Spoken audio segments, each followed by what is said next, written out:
우리가 블로그를 시작하게 되면 제일 먼저 많이 고민하는 게 그거거든요. 근데 하고 계신 분들도 똑같을 거예요. 하다 보면 누구 글은 잘 뜨고 내 글은 저 밑에 있고 어떤 때는 아예 보이지도 않고 이런 고민에 많이 빠지게 되거든요. 그런데 지금 이제 네이버가 로직이 바뀌면서 상위 노출되는 게 수월해졌다고 봐야 돼요. 그래서 그거부터 이제 순차적으로 이야기를 나눌 건데요. 네이버 블로그에서 검색이 되시는 분, 내가 검색되는 거거든요. 상호가 됐든 나 자신이 됐든 글을 썼는데 안 보이는 분도 있어요. 내가 검색된다는 거는 고로 존재한다는 거거든요. 일단은 포스팅을 했을 때 내가 어떤 이야기를 쓰고 나서 그 이야기가 블로그 검색이 된다는 게 존재한다는 거거든요. 그러면 선생님들 각자 이런 식으로 검색이 돼야 돼요. 내 이름만 쳐도 나와야 되는, 내 상호만 쳐도 나와야 되는 거죠. 당연히 저도 해피트리 교육원을 쳤을 때 제 블로그가 노출이 되거든요. 이게 하루아침에 이루어진 건 아니에요. 저도 이제 실행이라는 것도 겪어보고, 그리고 그 전에는 어떻다는 것도 알고, 그리고 지금 다이아로직에 맞춰서 또 글을 쓰고 있는데요. 뭐 이 소리가 뭔 소린가 하시는 분도 있을 거예요. 그런데 조금 뒤에 그거 이제 풀어서 얘기해 드릴 거니까요. 그러면 방문자 수를 생각해 볼게요. 선생님들이 내가 검색된다는 거는 누군가 나를 방문하는 거잖아요. 그럼 내 블로그 방문자는 어떻게 찾아왔을까요? 뭐 이렇게 검색해서 찾아오시는 겠죠. 스포츠 강사나지 아니면 강사 이름을 친다든지 주 안점으로 내가 하고 있는 일들을 검색을 했을 때 나오는 거거든요. 그리고 저는 강사이기 때문에 서승미 강사를 친다든지 관련 강사를 쳐서 사람들은 검색을 해서 들어오는 거거든요. 방문자들의 패턴을 보면 이러거든요. 처음에 검색을 해요. 검색을 하고 블로그에 선택을 하죠. 그리고 나서 이건 내가 봐야 될 거야. 내가 원하는 글이야. 제목을 보고 선택을 하잖아요. 그럼 방문을 하게 돼요. 방문을 하면서 거기서 이제 내 정보, 내가 얻을 수 있는 정보들을 수집하게 되죠. 수집하면 이분이 굉장히 좋아. 다양한 글도 있고 앞으로 내가 이후 신청을 해서 굉장히 다양한 소통을 하고 싶어. 그러면 신청하고 댓글하고 안부글 작성하고 아니면 쪽지라든지 메일이라든지 지금은 톡톡이라는 것도 있잖아요. 톡톡을 하죠. 그리고 이웃을 신청한다는 건 재방문을 한다는 거거든요. 이렇게 패턴을 바뀌었죠. 검색을 한다는 거는 블로그 정보 우리가 포스트를 딱 했을 때 상위 노출된 사람 거를 먼저 우선순위로 해서 검색 창에 나온 것 중에 첫 번째 거, 두 번째 거, 세 번째 거, 두 번째에서 10번째까지 똑같은 사람이 썼다. 그러면 그 위에 거를 보고 이렇게 되는 거거든요. 그리고 이 안에서도 내가 유용한 정보를 얻었을 때 활발하게 소통을 하는 거거든요. 내가 좀 필요해. 내가 이 하는 일에서 이게 좀 필요하고 어떻게든 이분하고 친구를 하고 이분하고 통화를 한번 하고 싶어. 그러면 전화를 한다든지 아니면 업체에 방문을 한다든지 이렇게 되죠. 결론은 우리가 블로그 포스팅 한다는 거는 상위 노출의 목적이 있어요. 그냥 단순하게 내 일상적인 거를 공유해가지고 난 이야기만 쓸 거야 이게 아니고 나를 알리는 공간이기 때문에 상위 노출을 위해서 이걸 하는 거거든요.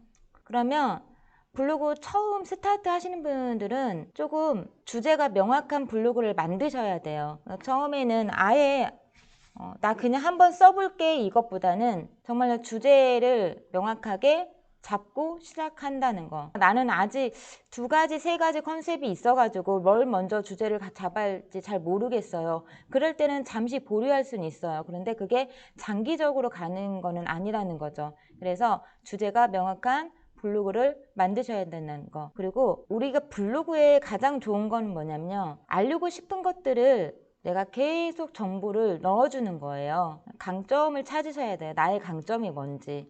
나는 어떤 컨셉을 가지고 어떤 것들을 많이 올릴 수 있는지 이런 방법들을 좀 찾으셔야 돼요. 내가 하고 있는 일이 누구한테는 어떻게 유용한 정보가 될지 이런 거를 생각하시면서 이야기를 꾸준하게 하셔야 돼요. 정보를 준다는 거는 소통을 계속하고 컨셉을 잡아서 계속 생산한다는 거거든요. 글을 계속 게시한다는 거거든요. 그리고 내 블로그 컨셉을 조금 한 줄로 표현할 수 있어야 돼요.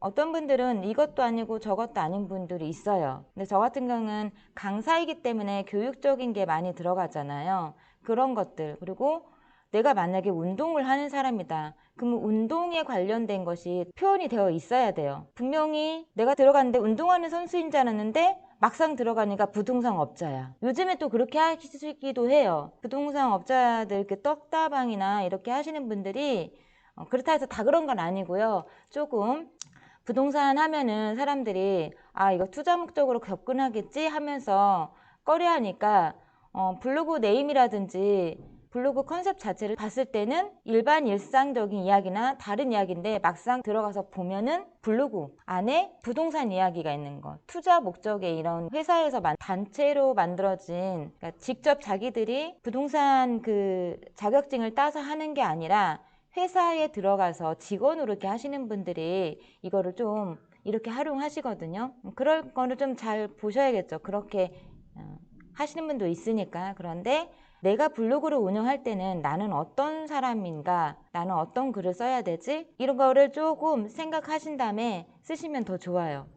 그리고 블로그를 통해서 얻고 싶은 게 뭔지 조금 구체적으로 목표를 잡으시는 게 좋아요. 그냥 막연하게 아 블로그 시작했어? 나 내 거 무조건 알려야 돼? 나 지금 너무 코로나 때문에 너무 힘든데 지금 이거라도 해야 돼? 이게 아니라 3개월 후, 6개월 후, 그 다음에 1년 후 이런 식으로 해서 구체적인 목표를 좀 잡으셔야 돼요. 그래서 1년 후에는 일반 문자가 지금 여기 제가 예시로 1000명으로 해놨지만 선생님들은 일반 문자 뭐 500명, 300명 이런 식으로 만드셔야 돼요. 그리고 이유 수는 500명 이상을 만든다. 그리고 내가 글을 쓰면 무조건 상위 노출이 되고 나도 파워 블로그라는 명칭을 얻는다. 이런 식으로 해가지고 목표를 좀 잡으시면 도달하는 게 쉬워요. 그러니까 내가 어떤 글을 쓰면 블로그가 처음에 쓸 때 굉장히 어렵거든요. 그게 뭐냐면 내 일상적인 이야기를 무엇으로 시작해야지? 이것부터 시작해요. 나의 컨셉은 뭘까? 그럼 나는 뭘 올려야지? 이렇게 하다 보면 나중에 해야지? 조금 더 이때 해야지? 하게 되면 못해요. 잘할 때 써야지? 배워놓고 처음부터 잘하시는 분이 있고요. 그리고 배워놓고 못하시는 분, 중도에 탈락하시는 분, 힘들다 이렇게 얘기하시는 분들이 뭐냐면 내가 잘할 때, 내가 글씨를 잘 쓸 수 있을 때, 이야기를 잘 나눌 수 있을 때, 그리고 시간이 있을 때, 그리고 사진을 잘 찍을 때, 이미지 편집을 잘할 때, 이 5가지 정도의 이유가 거기 안에 다 들어가서 각각에. 그런데 1년 후 구체적인 목표도 세워놓지만 3개월 단위로 만들어 보세요. 3개월 뒤에 나는 포스팅을 몇 개를 만드는 거야. 그러니까 한 달에 나는 포스팅을 무조건 20개를 쓸 거야. 그러면 3개월이면 60개를 쓰는 거잖아요. 이런 목표를 구체적으로 만드셔야 돼요. 그래야 추후라도 지금은 내가 어떤 컨셉으로 갈지 어떤 블로그를 만들어야 할지 고민을 하고 있지만 어느 정도 3개월 정도 됐을 때 나는 내 일상적인 이야기를 쓸 때 굉장히 자연스러워. 그리고 그 이야기 쓸 때 내가 글을 쓰는 게 아주 편하네. 이런 게 딱 잡히거든요. 아니 나는 이것도 괜찮은데 내가 나를 나가서 다른 사람들한테 정보를 주는 거, 노하우라든지 이런 거를 알려줬을 때 내가 글 쓰는 게 조금 더 편하네. 이런 게 잡히거든요. 그러면 그때 하시면 돼요. 그때 내가 일상 포스팅에 맛집을 할 건지, 여행을 할 건지, 교육 정보를 할 건지, 아니면 내가 현재 하고 있는 거에 그 컨셉에 맞춰서 이렇게도 써보고, 일기 형식으로도 써보고, 그리고 서술식으로 누구한테 설명하는 것도 해보고 여러 가지로 글을 써보는 거예요. 그리고 나한테 맞는 거를 찾으시면 되거든요. 그리고 블로그를 쓰시게 되면 보여주는 게 중요해요. 그래서 남과 다른 나만의 스타일도 만드시긴 해야 하거든요. 이분이 잘하니까 벤치마킹 하셔가지고 그분하고 똑같이 쓰려면 1등 하신 사람들 거 잘하신 분들 거 쓰면 나한테 어려울 수가 있어요. 벤치마킹 하라는 거는 그분의 이런 형식도 있구나 하고서는 나는 이런 홈페이지를 이렇게 만들어야겠구나, 내 프로필을 나도 이렇게 해야겠구나, 이런 거이지 글씨 스타일을 다 따라 하라는 건 아니거든요. 그래서 남과 다른 내 글씨 스타일을 좀 찾으셔야 돼요. 그리고 보여주는 쇼가 굉장히 강하기 때문에 SNS는 다 그렇죠. 그럴 때는 사진을 조금 잘 찍으셔가지고 편집을 잘 하셔야 돼요. 그러니까 지금 선생님들 다 뭐 제가 픽스아트도 알려드리고 했지만 거기 가셔서 조금만 편집을 하시게 되면 원본보다 더 좋은 사진들을 이미지로 올릴 수 있거든요. 그리고 어떤 내가 이야기를 쓰게 되면 포스팅을 하게 되면 구체적으로 쓰셔야 돼요. 그냥 이거 이렇게 하다가 중간에 넘어가는 것보다는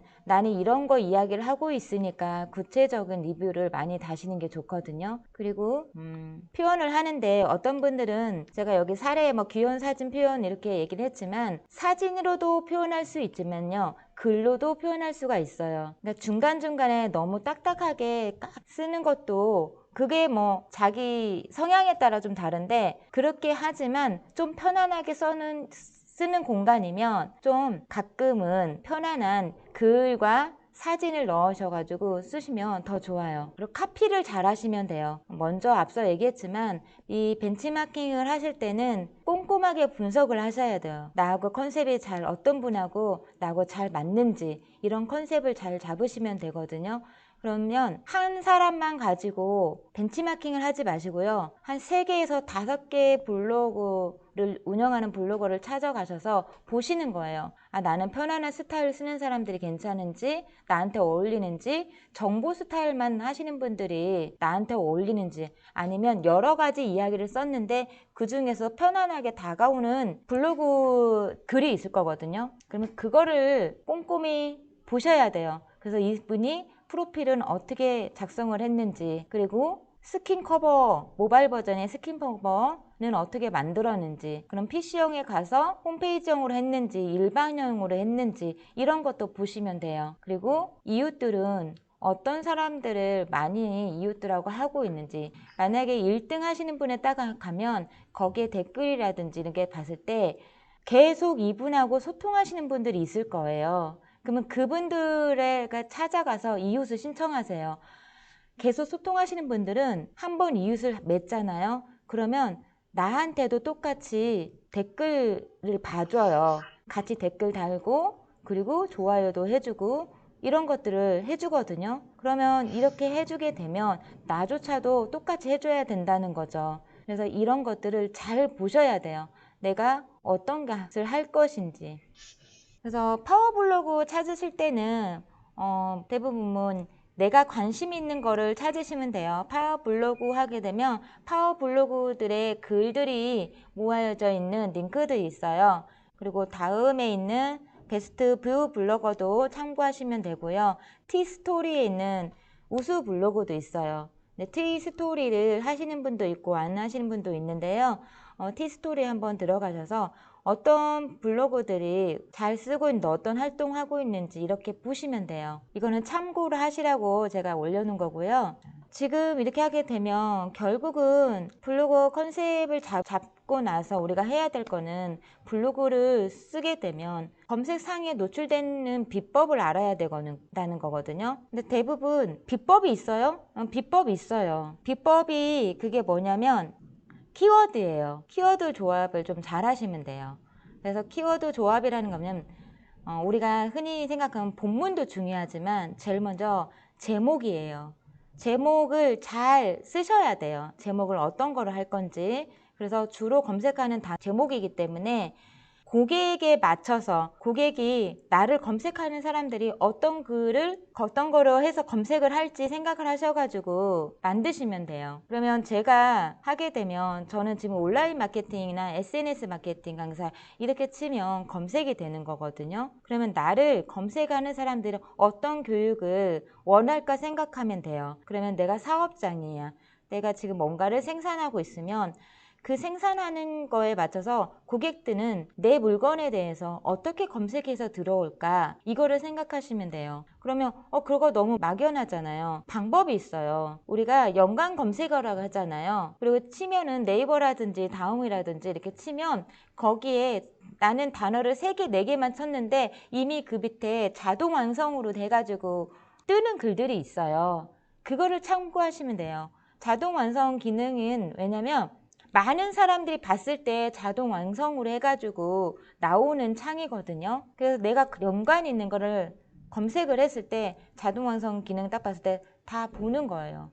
아니면 내가 운동 관련을 하고 있다. 그럼 운동에 대한 것이 쭉 나와요. 건강에 나는 관심 있다. 그럼 건강만 있는 게 아니라 내가 헬스를 하기 위해 찾는다. 그러면 그 연관 검색어로 들어가셔서 검색을 치면 자동 완성이 되니까 그거를 보시면 돼요. 그리고 검색의 월간 조회수 파악 이런 것도 있는데요. 그런 검색 키워드를 많이 보시면 돼요. 그리고 네이버 키워드 광고가 있거든요. 그쪽에 들어가셔서 검색을 하시면 월간 조회수나 이런 것들이 다 나와요. 그거를 참고하시면 돼요. 이미지 이거 우리가 검색 엔진이 라는 게 있는데요. 이게 최적화 블로그를 만들기 위한 검색 엔진 뭐 이렇게 많이 하시거든요. 최적화 블로그를 만드는 과정에서 키워드 제목과 본문을 중요시 여기는 거 맞거든요. 근데 예전에 카더라에서 이미지를 많이 넣어야 된다?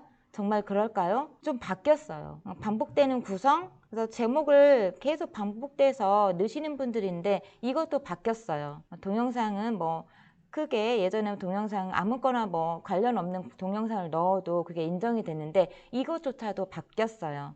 그러면 이거 왜 바뀌었는지 알으셔야 되잖아요. 그래서 제가 SEO 검색인지 최적화에 대한 정리를 해봤어요. 그래서 포스팅 안에 선생님 키워드가 들어가야 되고요. 컨텐츠도 들어가야 되고요. 이거에 맞춘 링크라든 것이 다 조합돼서 들어가야 되거든요. 그렇게 하려면 정말로 내가 알고 계셔야 되는 게 이거예요.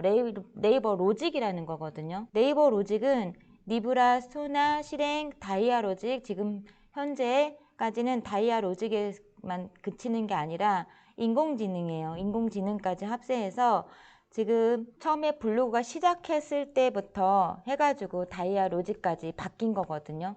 이거에 맞춰서 글을 쓰면 되는데 근데 리브라가 뭔지 소나가 뭔지 실행이 뭔지 다이아 로직이 뭔지 모르잖아요. 우리가 처음 초창기에 블로그가 딱 만들어졌을 때요. 아무 글이나 써도 상관없었어요. 그냥 아무 다른 사람의 글을 갖다 써도 상관없었고요. 그래서 어떤 홍보글을 쓴다든지 아무 상관이 없었어요. 뭐 카더라도 상관없고 효과 효능도 다 썼고 이렇게 되다 보니까 어떤 일이 발생했냐면요.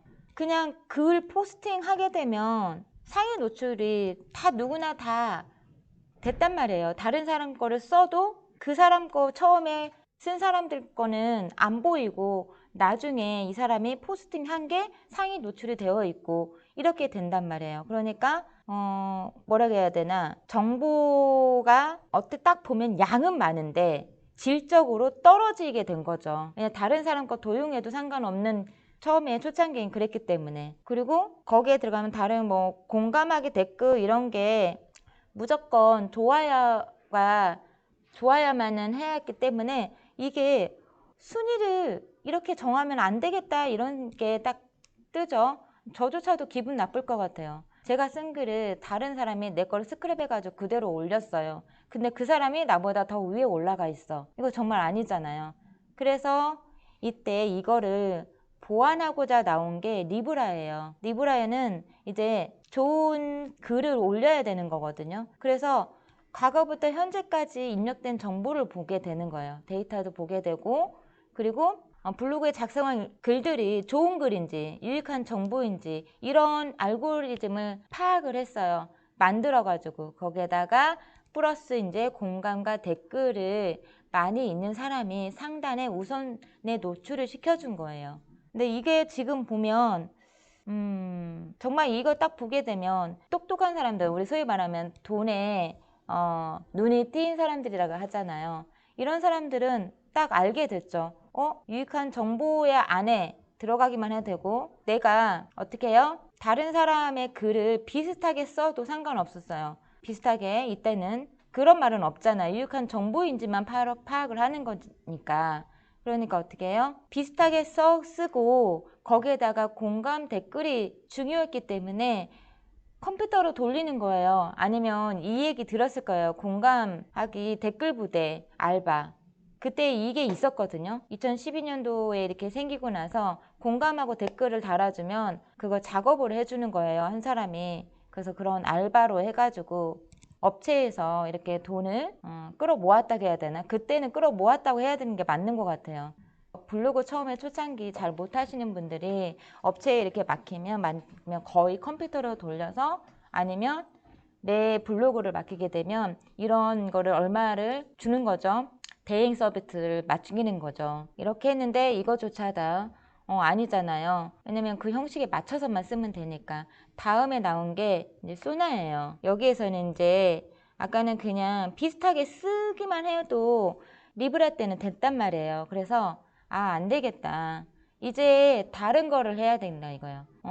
복사해서 이제 붙여넣기 이런 거 하면 안 되고, 동일한 동영상이랑 그리고 사진 이런 거 사용하는 거 안 되고, 민감한 키워드 빼고 유사물성까지 이제 골라낸 거죠. 거기에 성인 키워드나 불법 키워드 이런 거를 골라내는 알고리즘을 만들었어요. 그래서 어떻게 하게 되면 이제 유사물성 자체를 안 만들고 하고 복사해서 붙여넣기만 안 하면 되니까, 그리고 동일한 사진하고 영상 사용 안 하면 되잖아요. 그러니까 어떻게 해요? 동일한 사진을 다른 사람이 똑같은 업체나 이러냐면 내가 이 사진을 받았어. 그럼 내가 좀 잘라 쓰기만 하면 되는 거예요. 그런데 문제가 있죠. 내 사진도 내가 잘라야 되는 거예요. 내 건데. 그러면 또 안 되잖아요. 그래서 이것도 이제 어떻게 보니까 꼼수가 생기는 거죠. 꼼수가 생긴 게 이거인 거예요. 아까 이야기한 것처럼 민감한 키워드만 아니면 되잖아요. 민감한 키워드 빼면 돼요. 사진 잘라 쓰면 돼요. 동영상 다른 사람 거 아니기만 하면 돼요. 근데 내가 내 거 사용하려도 다시 만들어야 했다는 거, 그게 좀 문제는 있지만 이런 것만 피하면 되니까. 그래서 이것도 안 되겠다. 그리고 여기에 포함된 게 뭐냐면 약간 꾸준하게, 그러니까 이거에 대해서 뭐 비슷한 문서인데 이 사람이 꾸준하게 포스팅을 하고 있으면 한 40일에서 뭐 50일 사이 이렇게 포스팅을 꾸준하게 하잖아요. 그러면 상단에 노출이 됐어요, 소나 때. 그러니까 이것도 문제가 있는 거잖아요. 그래서 이거를 보완하기 위해서 또 나온 게 실행이에요. 실행은 2015년도 말에 생긴 거거든요. 근데 이게 저도 그때쯤 해가지고 이렇게 쓰라고 했어요. 저도 전문가 지수를 높이기 위해서 글을 길게 써야 되니까 사진 하나 올리고, 그때는 3천자 타수 3천자 뭐 천자에서 최소부터 천자에서 3천자를 써야 되고, 사진 8장을 써야 되고, 반복구 8번을 써야 되고, 막 이런 게 되게 많았어요. 이게 실행 척도 때문에 그랬거든요. 전문가 지수를 높여야 된다는 게 이런 거에 들어가기 때문에 말도 안 되게 길게 썼어요, 처음에. 그때 당시 2015년, 16년, 17년도까지 그랬던 것 같아요.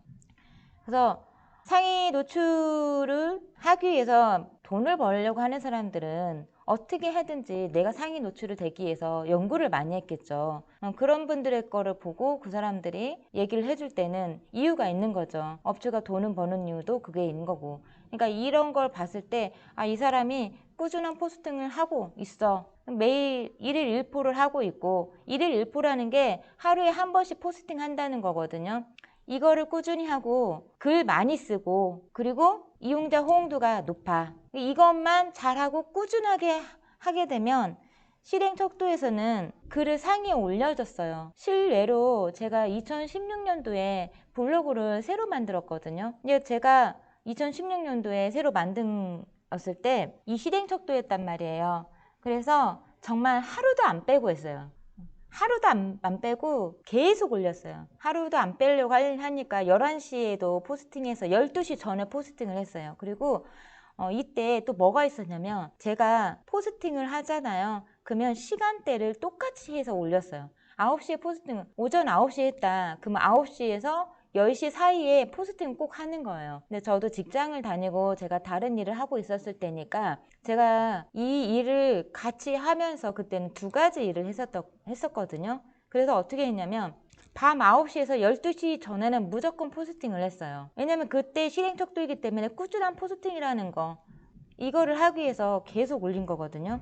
그래서 이게 실행 척도에도 문제가 발생했어요. 꾸준한 포스팅이 들어가게 되고 전문가 지수를 높이기 위해서 글을 쓰는데 말도 안 되게 여기 굳이 제목이 키워드가 안 들어가도 되는데 반복해서 들어가는 거예요. 그러니까 여기에다가 저는 지금 어디를 다녀왔습니다 이렇게 써도 되는 거를 제가 상단에 올리고 싶은 키워드가 해피토마토라고 하면 해피토마토를 중간중간에 넣는 거예요. 8번씩. 이렇게 되니까 너무 힘들잖아요. 그리고 전문적으로 또 이게 문제가 있냐면 일상 그냥 글을 쓰시는 분들은 전문적으로 글을 쓰는 사람들하고 당해낼 수가 없어요. 그러니까 어떻게 해요? 블로거들에게 그런 전문적인 지식으로 쓰는 블로거들은 유리했죠.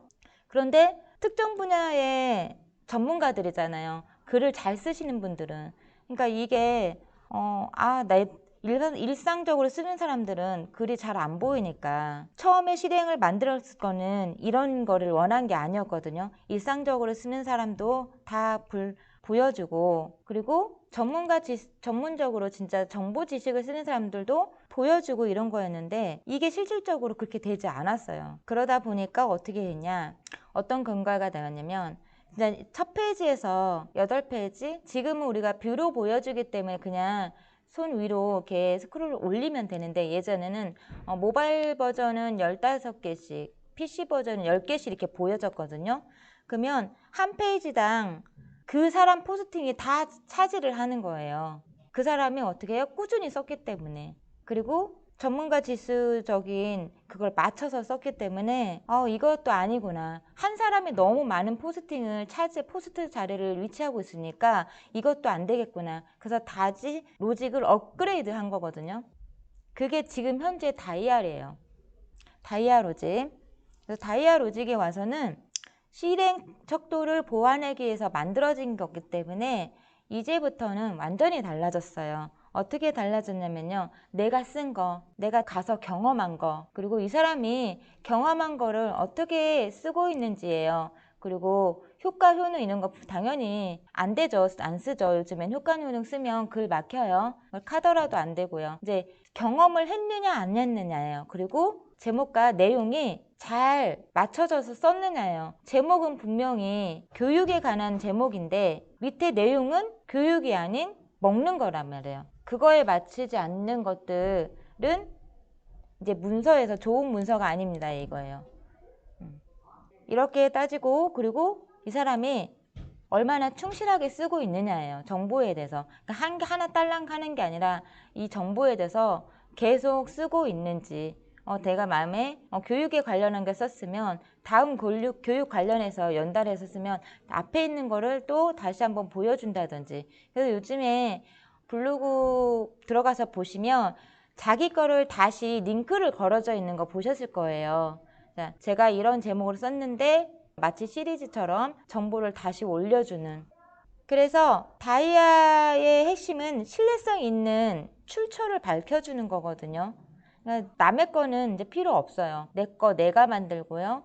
그래서 이미지 편집도 내가 직접 해서 만드시는 게 좋고요. 다른 사람 거 갖다 쓰시면 와요. 저작권 특히 구글에서 갖다 쓰셔가지고 돈 냈다고 하시는 분도 있거든요. 구글 딱 보면 이미지가 거의 다 캡처한다든지 피사베이 이것도 유료 버전이 있고 무료 버전이 있어요. 근데 그런 거 보는데 그걸 잘 볼지 몰라가지고 그냥 갖다가 캡처해서 쓰신 분들이 있는데요.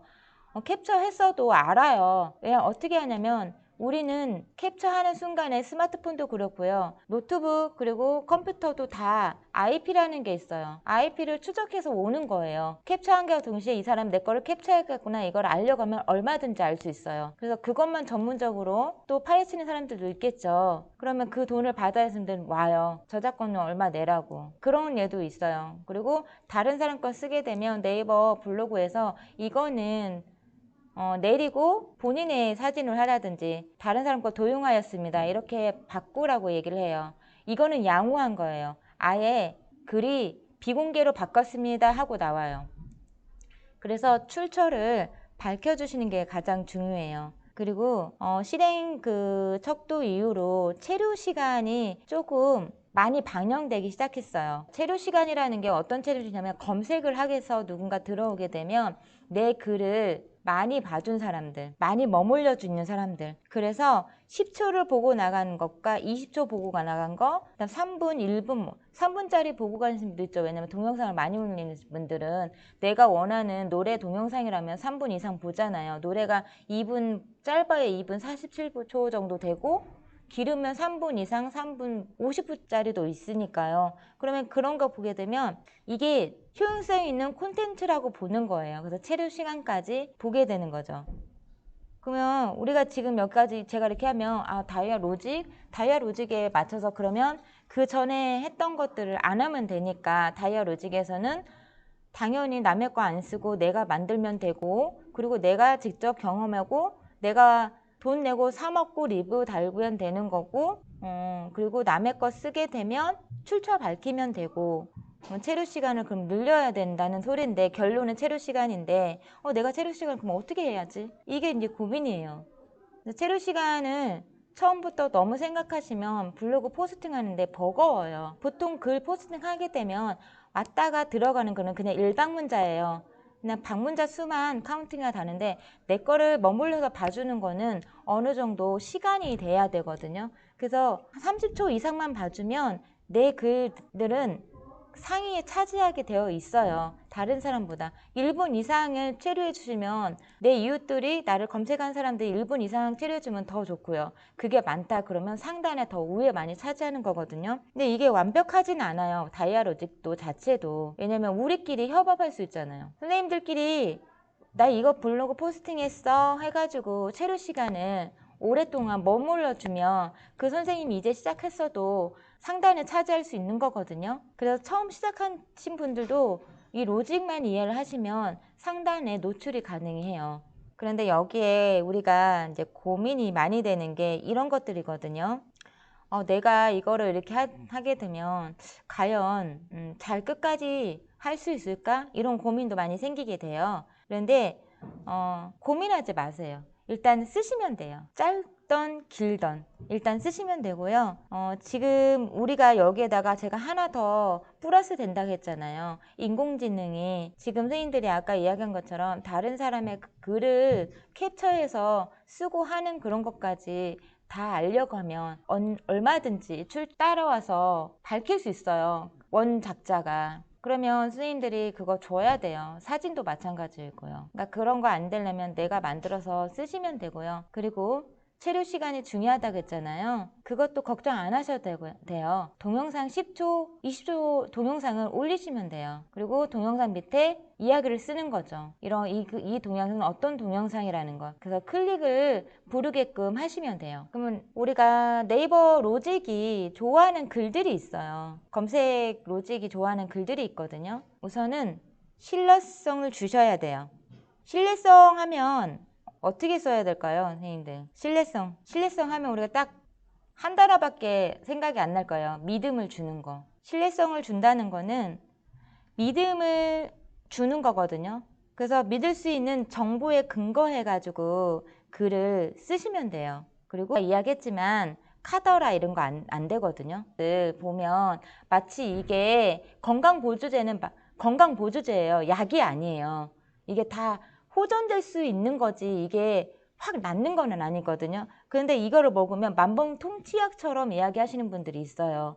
그런 것들이 안 된다는 거죠. 그럼 만약에 진짜로 이게 효능이 있다. 그러면 그거에 대한 데이터를 올려주시면 돼요. 이렇게 했을 때 여기 우리 거는 이렇게 만들어진 거다. 그 데이터를 정확하게 올려주시면 돼요. 그리고 사실적인 이야기를 넣어주시면 돼요. 내가 일반 리뷰를 할 때는 그냥 막연하게 뭐 어쩌저쩌고 이게 좋아요가 아니에요. 이게 좋아요가 아니라 이렇게 했을 때는 이런 효과가 있어서 좋습니다 하고서는 얘기를 해주는 거예요. 그게 믿음을 주고 신뢰성을 높아주는 글을 쓰는 거거든요. 그리고 직접 경험한 후기예요. 어떤 물건이나 장소, 서비스 등에 대해서 우리가 글을 쓰잖아요. 그러면 내가 직접 경험한 거로 쓰세요.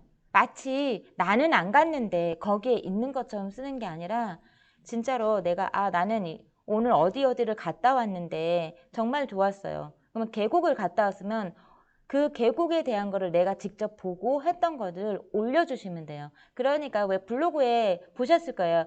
내 돈, 내가 내고 돈 내고 사 먹고 한 것들, 이거 해가지고 약자로 하잖아요. 이런 것들. 그러니까 내가 돈을 냈고 내가 산 거란 거죠. 내 돈, 내 산.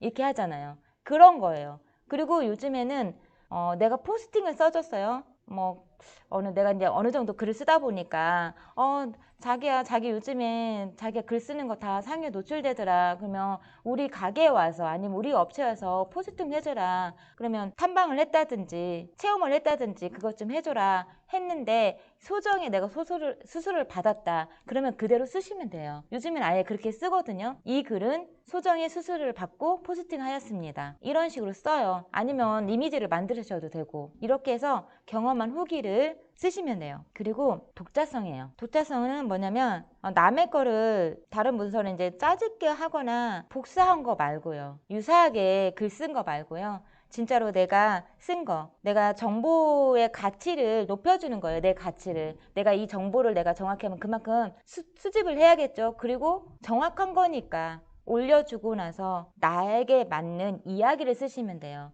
다른 사람의 생각을 쓰는 게 아니고, 이건 무슨 말이냐면 좀 얘가 좀 이렇게 적절할지는 모르겠는데 명언 같은 거 있잖아요. 명언 내가 썼어요. 너 자신을 알라라는 거는 사람들이 많이 공감을 해요. 그러면 나의 생각을 쓰는 거예요. 그 밑에다. 그냥 그걸 똑같이 해가지고 다른 사람이 쓴 거를 그냥 복사해서 쓰는 게 아니라 내 생각을 거기다가 넣어주시면 돼요. 소크라테스가 이렇게 얘기했다는데 너 자신을 알라라는 말을 되새겨 보니 이거는 내가 생각하기에는 내 자신을 먼저 안 다음에 남을 탓해도 탓해라 이런 거인 것 같기도 하다. 실례로 뭐 그런 예가 있었다 하면 그런 사례를 들어가지고 그래서 이런 말을 쓰지 않았나 싶다. 이렇게 해가지고 내 이야기를 거기다 넣으시는 거예요. 그게 독자성이죠. 그리고 분량이에요. 분량. 내가 주제를 정했어요. 그러면 작성한 주제에 대한 도움을 얻기 위해서 내용 자체가 그거에 맞춰서 쓰시면 되거든요. 근데 제가 분량 이야기를 하면 이제 부담이 와요. 왜냐면 분량이면 그러면 길게 써야 돼? 이 생각이 드니까 그러잖아요. 제가 분량 나면 그럼 길게 써야 돼? 이거는 아니고요. 분량이라는 건 뭐냐면 적절한 분량이에요. 너무 짧아도, 그러니까 명언 이런 거는 짧아요. 좋은 글 이런 건 짧아요. 그래서 자기 생각을 넣으신다는 거 한 거고요. 그런데 내가 쓴 건데 내가 뭐 5초짜리 포스팅은 없어요. 명언 이런 거 빼고는. 그죠? 뭐 말씀 뭐 이런 거 빼고는 없는데 분량 자체가 짧다고 해서 상위 노출이 안 되는 게 아니에요. 저 같은 경우는 정말 시간이 부족해서 포스팅을 길게 못 써요. 그러니까 사진 올리고 2줄, 3줄이에요. 말 그대로. 조금 길게 하려면 새벽 포스팅을 해야 돼요. 제가 만약에 길을 조금 10줄 이상을 쓰려고 하면 6줄, 10줄 쓰려면 그래야 되거든요. 그러면 분량에 이런 게 맞춰서 길게 써야 된다? 그건 아니라는 거예요. 제가 경험을 했으니까. 그러면 어떻게 해야 되냐면 신뢰성 주면서 짧더라도 내 생각을 넣고요. 분량을 넣는데 꼭 필요한 분량만큼만 넣으시면 돼요. 근데 굳이 분량을 늘리기 위해서 짜집기 식으로 넣지 말고 그 얘기하거든요. 그리고 너무 길으면요, 참고로 안 본다는 거. 선생님들 검색해가지고 간단하게 내가 임팩트 있는 거 얻고자 하는 거 있는 글을 많이 보시지 막 줄저리 10줄, 20줄 있으면 중간에 읽다가 포기하잖아요. 내가 얻을 만큼 얻었으면 그냥 포기하든지 너무 길어. 그냥 포기하잖아요. 그 분량이 왜 그렇게 그게 유난히 맛집인데도 막 1분 막 이렇게 계속해서 나오는 거 있어요. 왜냐면 머무르는 시간을 길게 하려고. 안 읽어도 좋으니까 내 거 보라 이거요. 그래서 이제 길게 하는 그거거든요. 근데 그렇게 하지 말고요. 적절하게 넣으시면 돼요. 분량 자체를. 그러면 사진 3장에서 5장 정도 하잖아요. 그러면 15초에서 20초 정도 머무르는 시간이 돼요. 글을 한 3줄에서 4줄 정도 쓰면, 그리고 사진이 똑같이 3장에서 5장인데 이제 뭐 처음부터 끝까지 좌측에 정렬해가지고 끝까지 채워서 3줄이나 6줄 쓰잖아요. 그러면 그게 30초 분량 정도 되거든요. 보통 우리가 눈으로 읽는 속도가 있거든요. 근데 거기에 중간에 내가 분량을 생각해가지고 이렇게 하다 보면 내가 글이 좀 적다 그러면 어떻게 해요? 동영상을 넣으시면 돼요. 동영상 10초 이하짜리 이거를 1개, 2개 정도 넣으면 벌써 7초, 10초짜리 때문에 클릭하면 본단 말이에요. 그러면 이미 내가 10초짜리여도 사진 3개를 넣고, 그러니까 임팩트 있는 건 넣으셔야 돼요. 내가 넣고자 하는 글 내용은 꼭 넣으셔야 돼요. 그게 빠지고 없으면 안 돼요. 임팩트 있는 내용, 글 내가 꼭 써야 되는 내용이 들어가 있으면서 동영상을 넣어주면 분량은 걱정 안 하셔도 돼요. 이렇게 분량에 맞춰서 쓰시면 되고요. 그 다음에 가독성이에요. 가독성은 누구나 보면 딱, 아, 이 글이구나. 아, 이 사람이 어떤 글을 썼구나 하고서나 한눈에 보이셔야 돼요. 그렇게 하려고 하면 어떻게 해요? 간단해도 글을 비대면 온라인 교육에 대해서 쓸 거야. 그러면 어떻게 해요? 그거에 대한 이미지를 딱 넣어놓고 한 줄로 보게 얘기해. 그러면 아니면 내가 글을 좀 짧게 써야 되는 상황이야. 그러면 어디다 해요? 이미지 편집에다가 글을 쓰는 거예요. 이미지에다가 글 편집을 하는 거예요. 그렇게 하고 글을 쓰게 되면 사진만 봐도 이해가 되고 사진하고 글만 봐도 아, 이거구나 하고서나 보게 되는 거죠. 그래서 쉽게 읽히는 글을 쓰시면 돼요. 그래, 맞아. 이렇게 고개가 까딱하다. 나 이게 필요했어. 아, 이 집에 가면 이게 맛있어. 그래, 요즘에 방콕이란 말을 많이 쓰잖아요. 방콕 뭐 헬스, 방콕으로 하는 요가, 방콕으로 하는 내가 집에서 해먹는 요리 뭐 이런 식으로 많이 하잖아요. 방콕 요리 이런 것처럼. 그럼 방콕 요리면 방콕 요리에 대한 거 쓰고, 건강이다 그러면 방콕 건강 이렇게 하시면 돼요. 태그 자체를 하고 제목도 그렇게 하고 했으면 그거에 관련된 사진을 넣고 이야기를 2줄 3줄 이렇게 쓰시면 돼요. 쓰고, 그리고 읽는 사람을 생각하는 문서를 쓰시면 돼요. 내가 누군가 나를 검색할 법한 거하고 비슷한 건데요. 일단 읽는 사람을 생각하셔야 돼요. 내가 생각하는 게 아니라 내가 쓰는 것도 일상적인 이야기인데도 읽는 사람을 생각해서 아, 나는 제목을 이걸로 하면 사람들이 많이 들어오겠구나. 이걸 생각하시면 돼요. 그래서 단순하지만 이게 진짜 읽는 사람을 생각하는 문서 진짜 단순해요. 그냥 말 그대로 읽는 사람들을 생각해서 쓰면 되니까. 그러면 이거 어디서 찾아야 돼요? 아까 이야기한 검색 키워드. 로지 우리가 딱 글 쓰면은 사람들이 많이 보는 글들이 자동 완성으로 나온다겠잖아요. 그거를 보고 아, 여기에다 내 제목하고 비슷한 거를 넣으시면 돼요. 그렇게 해서 하시면 되고요. 그리고 여기서 제가 하나 더 조금 얘기하자면, 콘텐츠를 만드셨잖아요. 공유하고 이거를 확산시켜야 돼요. 그냥 머무르시면 안 돼요. 그래서 공유해 주는 거. 그러니까 내가 글을 썼어요. 단체방이 됐든 어디가 됐든 글을 공유하세요. 공유하셔가지고 다른 사람들이 외부에서 유입되도록 이렇게 글을 마무리 지으시면 돼요. 이런 글들을 좋아하니까 네이버. 왜냐면 얘네가 네이버에서 검색되는 것만 요하는 게 아니에요. 다른 외부에서 타고 들어오는 것도 원하거든요. 그럼 내가 공유를 하셔야 되는 거죠. 내 콘텐츠를 생산했으면 공유를 하셔야 돼요.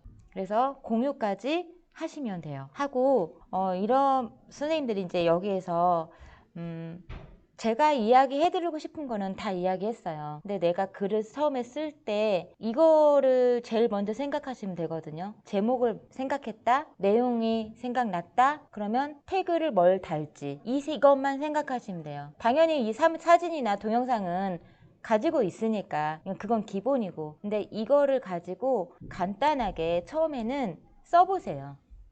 근데 좀 힘들지만 글을 쓰기 전에, 아니면 쓴 다음에 한 번 더 이렇게 하면 되는데, 그냥 간단하게 난 제목을 뭘로 할 거야 한번 써놓으세요. 그리고 나서 제목을 작성하고 하게 되면, 특히 태그를 먼저 써놓잖아요. 그 태그에 맞춰서 글을 쓰고 있어요. 이게 사람의 뇌예요. 한번 생각했어, 글을 썼어, 그리고 나서 내가 이렇게 실행을 하게 되잖아요. 그러면 기억이 남아 있어가지고 내가 태그를 달려고 했던 것들이 기억이 나서 그거에 맞춰서 글을 쓰고 있어요. 그러니까 그렇게 하시면 도움이 많이 될 거예요. 우리 블로그는요, 포스트 점수도 있고요, 블로그 점수라는 것도 있거든요. 아까 이제 앞서 얘기했지만 검색 엔진이 좋아하는 이야기는 선생님들한테 다 이야기를 해드렸어요. 근데 가장 중요한 거는 뭐냐면요, 내가 꾸준하게 생산을 하셔야 돼요. 내가 포스트가 없으면요, 블로그 점수도 없어요. 포스트 점수를 올릴 수도 없어요. 근데 이거 점수라는 건, 그러니까 이야기 쉽게 하기 위해서 제가 점수를 하겠지, 상위에 노출되는 커리가 없어요. 내가 글이 없는데, 생산을 안 했는데 어떻게 그거를 상위에 노출을 시켜서 딸랑 하나 쓰고 한 달 뒤에 하나씩 쓰는데 그게 어떻게 내게 상단에 올라가겠어요. 꾸준한 포스팅을 하셔야 돼요. 선생님들이 힘들지만 간단하지만 계속 써야 된다는 거, 계속 쓰면서 하시면 되고요. 그리고 가장 중요한 거예요. 소통 없는 블로그는 안고 없는 찐빵이에요. 그러니까 글을 쓰기 전에 먼저 이웃들의 글에 가서 소통을 먼저 하세요. 소통을 먼저 하시잖아요. 그러면 훨씬 더 많이 들어와요. 많이 들어오고요. 내가 만약 일방문자가 하루에 100명 이하였어. 근데 그때는 내 것만 일방적으로 올리고 내가 시간 나면 댓글 달고 좋아요 눌러주고 이랬다가 하면 반대로 해보세요. 좋아요 시간은 20분 정도 잡고요. 포스팅 시간을 하는 거예요. 그러면요. 100명 이하였던 일방문자가 100명 이상으로 올라가 있어요. 그래서 소통을 먼저 하셔야 된다는 거. 소통을 먼저 하게 되면 포스팅 하는 게 재밌어요. 왜? 다른 때는 좋아요가 10개밖에 없었는데 20개밖에 없었는데 30개, 40개는 이렇게 되거든요. 그럼 재밌어요. 댓글 다는 것도 재밌고 이동하면서 시간 날 때 잠자기 전에 댓글 다는 것도 재밌어요. 제가 초창기에 그랬거든요. 초창기에 새벽 2시에도 댓글 달아준 적도 있어요. 시간이 그때밖에 없으니까. 제가 이 마케팅 쪽으로 공부를 하려고 할 때 강사를 해야겠다 이런 마음을 먹었을 때 잘하시는 분들, 왜 내가 강사가 돼야 되니까 그 강사님들 따라다니고 그분들의 막 보조 강의도 하고 강사도 했었어요. 그러니까 제가 시간이 없잖아요. 그래서 포스팅 하고 나면 12시 한 1분, 2분 전이에요. 뭐 조금 빨라요 11시고. 그러면 하게 되면 1시, 2시에 댓글 달아주는 거예요. 아침에 일찍 해주거나 점심때 잠깐 시간 날 때 이렇게 했거든요. 처음엔 좀 피곤해요. 이게. 근데 어느 정도 1년, 2년 정도 지나잖아요. 그럼 내가 댓글 다는 거 그렇게 안 하셔도 달았을 때만 그때그때 해주면 돼요. 달았을 때. 그래서 처음에 좀 피곤하다는 거. 그런데 그만큼 노력을 하잖아요. 안고 없는 찐빵이 아니고요. 안고 있는 찐빵이 되세요. 그러니까 조금 피곤할 수 있고 하지만 우리가 소통 없는 블로그는 없다는 거. 그래서 우리가 아까 이야기한 것처럼 이웃을 먼저 가서 찾아가서 하는 거는 내가 선빵을 날리시면 돼요. 기다리지 마시고요. 선빵 날리시고요. 그리고 중요한 거는 선빵 날리실 때 그냥 날리지 마시고요. 타겟층을 잡으세요. 나는 어떤 타겟층을 해야 되지? 내 잠재 고객은 누구일까? 그 사람 먼저 선빵 날리셔야 돼요. 맨땅에 헤딩하지 마시고. 제가 아까 이웃에 가서 먼저 하세요 했더니 전혀 나를 찾아주지 않는 사람들, 그냥 눈팅만 하시는 사람들 이웃을 많이 만들어 놓으면 그거 아무 의미 없어요. 그러니까 내 타겟층을 만들어 놓고 이분이 나한테 잠재 고객이 될 법한 사람들한테 공유도 하고요. 그 사람의 블로그를 하고 있다. 그러면 내가 찾아가서 선생님 저 누구예요? 예요. 아는 사람도 똑같아요. 아는 사람한테 가서 선생님 저 누구예요? 저 지금 블로그 이제 막 시작했어요. 서로 많이 소통하고요. 선생님 저도 많이 찾아오겠습니다. 이렇게 하는 거예요. 안부글이 있잖아요. 안부글에 쓰셔도 되고요. 댓글에다가 이렇게 민망한 글 쓰고 있는 게 좀 그렇다 그러면 비밀 댓글로 쓰셔가지고 이렇게 알리시면 돼요. 그리고 가장 중요한 건 진실이에요. 착한 블로거가 되셔야 돼요. 나하고 협업할 수 있는 분들은 내가 잘하는 건 나한테 똑같은 헤어샵이라고 했을 때 헤어샵이 다 달라요. 우리 주 종목은 남성 커트야, 여성 커트야, 파마야, 아니면 매직 스트레이트야 이런 거 있잖아요. 그러면 나는 매직만 잘해. 다른 거는 그거 중에 그게 나는 더 손님들도 많이 오고 그래. 그럼 나는 이거인 거예요. 근데 옆에 가게는 남성 컷이야. 그러면 서로 협업할 수 있잖아요. 저희는 여성 위주이기 때문에 남성 컷은 많이 아는데 혹시 남성 컷에 관심이 있으신 분들은 어디를 가세요 하는 거예요. 이렇게. 그래서 내가 착한 블로거가 되시면 좋은 일도 많아요. 착한 블로거로 활동을 하세요. 그리고 언제나 이게 내가 먼저 하고 하는 게 피곤하긴 하지만 끝까지 가시라는 거. 우리가 SNS 마케팅을 하시게 되면 처음에는 진짜 그냥 하시는 분이 많아요. 나 이거 이제 해야 되니까 이제 한계에 다다랐어. 이거 아니면 안 될 것 같아. 그래서 시작을 하시는데 정보까지는 다 얻어요. 근데 생존을 못 하시거든요. 끝까지 선생님들이 생존하는 방법은 길게 쓰려 하지 마시고 나에 맞춰서 처음에는 무조건 쓰세요. 그냥 무조건 쓰는 게 답이에요. 10분. 지금 10분 쉬고 이제 블로그 방문자를 늘리는 방법 다시 들어갈게요. 네, 10분 쉬고 오세요, 선생님들.